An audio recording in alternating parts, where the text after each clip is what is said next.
हाय बच्चों, स्वागत है आपका अपने YouTube चैनल मैथ मस्ती विथ रितेश पर। पिछले वीडियो में हम बता चुके हैं कि जब हम वस्तु को अवतल दर्पण के सामने अनंत पे रखेंगे तो उसका प्रतिबिंब फोकस पे प्राप्त होता है, और जब हम वस्तु को अनंत और वक्रता केंद्र के बीच रखेंगे तो उसका प्रतिबिंब वक्रता केंद्र और फोकस के बीच प्राप्त होता है।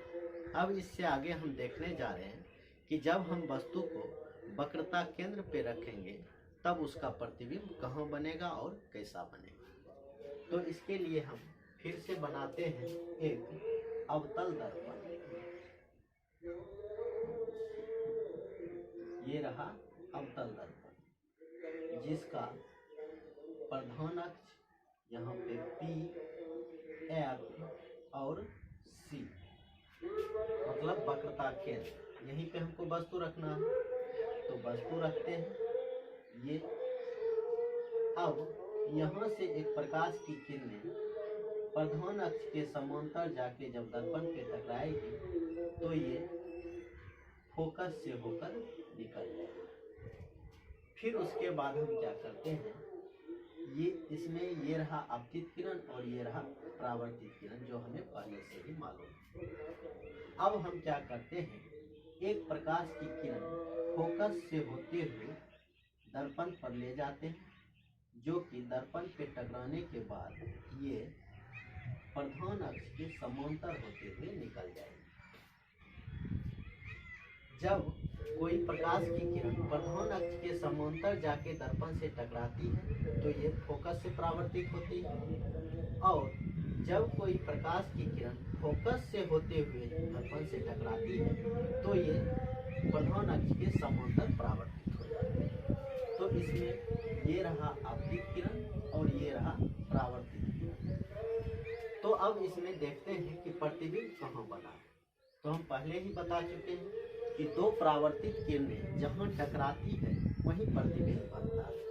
तो इसमें एक परावर्तित किरण ये है और ये एक परावर्तित किरण ये है, दोनों इस जगह पे टकराई है, इसीलिए यहाँ पे इसका प्रतिबिंब बना। अब बात रहा कि प्रतिबिंब कितना बराबर, इसके लिए हम C को थोड़ा सा इधर एडजस्ट कर देते हैं। तो यहाँ पे प्रतिबिंब बना, इसको हम मिला देते हैं प्रधान अक्ष से, तभी हमको पता चलेगा कि वस्तु कैसा प्रतिबिंब बना है, उल्टा बना, सीधा बना, वस्तु के बराबर बना, क्या बना, ये इसको प्रधान अक्ष से मिलाने के बाद प्राप्त होता है। मतलब दो परावर्तित किरणें जहाँ टकराती है उस बिंदु से प्रधान अक्ष को मिला देते हैं। तो इसमें हम वस्तु को रखे हैं, वस्तु को वक्रता केंद्र पर रखने पर,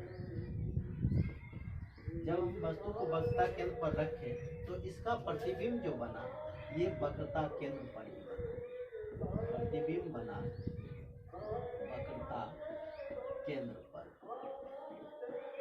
फिर इसका प्रतिबिंब वस्तु के बराबर बना, जितना बड़ा वस्तु उतना बड़ा ही प्रतिबिंब। प्रतिबिंब कितना बड़ा बना, तो वस्तु के बराबर बराबर प्रतिबिंब, वस्तु के बराबर प्रतिबिंब। अब ये उल्टा है कि सीधा, तो पहले भी हम बता चुके हैं कि दर्पण से आगे है, इसीलिए ये वास्तविक प्रतिबिंब है, और वास्तविक प्रतिबिंब हमेशा उल्टा होता है। तो ये प्रतिबिंब बना है वास्तविक और उल्टा। यानी हम देखें इसमें कि जब वस्तु को वक्रता केंद्र पर रखते हैं तो उसका प्रतिबिंब वक्रता केंद्र पर ही मिलता है, वस्तु के बराबर प्रतिबिंब मिलता है, वास्तविक और उल्टा। अब इससे आगे हम देखने जा रहे हैं कि जब वस्तु को वक्रता केंद्र और फोकस के बीच रखें तब इसका प्रतिबिंब कहाँ मिलेगा, P, F, C। अब हम वस्तु को रखने जा रहे हैं वक्रता केंद्र और फोकस के बीच, यानी यहाँ वस्तु ये रहा, इससे एक आपतित किरण दर्पण से टकराएगी और ये फोकस से होते हुए वापस जाएगी।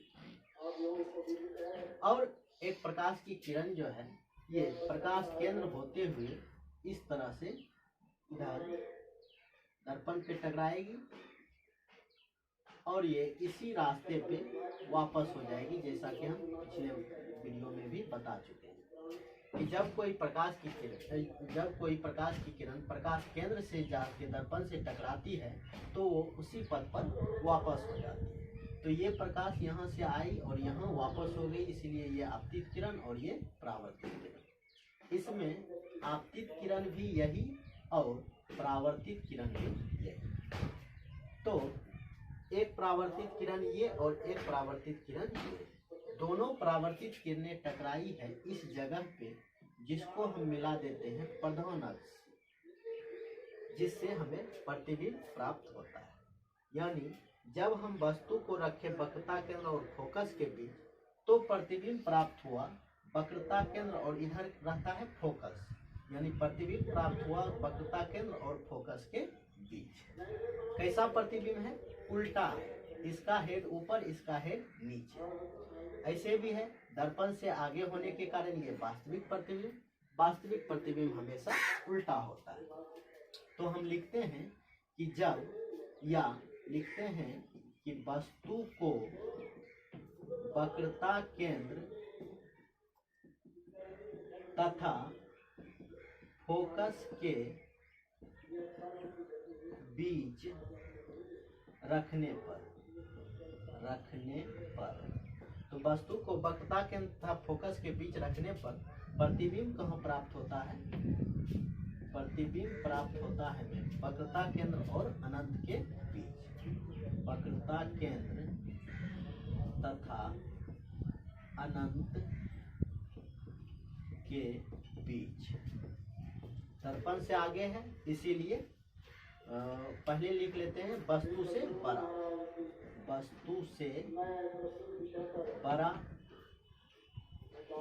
और दर्पण से आगे होने के कारण वास्तविक तथा उल्टा। इस तरह से हम देख लिए बच्चों कि जब हम वस्तु को वक्रता केंद्र पर रखते हैं तो इसका प्रतिबिंब वक्रता केंद्र पर ही प्राप्त होता है, वस्तु के बराबर प्रतिबिंब होता है, वास्तविक और उल्टा होता है। फिर हम देखें कि जब वस्तु को वक्रता केंद्र तथा फोकस के बीच रखते हैं तब इसका प्रतिबिंब प्राप्त होता है वक्रता केंद्र तथा अनंत के बीच, वस्तु से बड़ा, वास्तविक, उल्टा। इस तरह से हम यहाँ तक देख लिए। फिर आगे का जो है हम चर्चा करेंगे। अगर ये वीडियो पसंद आया तो चैनल को सब्सक्राइब करना और वीडियो को लाइक और शेयर करना। Thank you.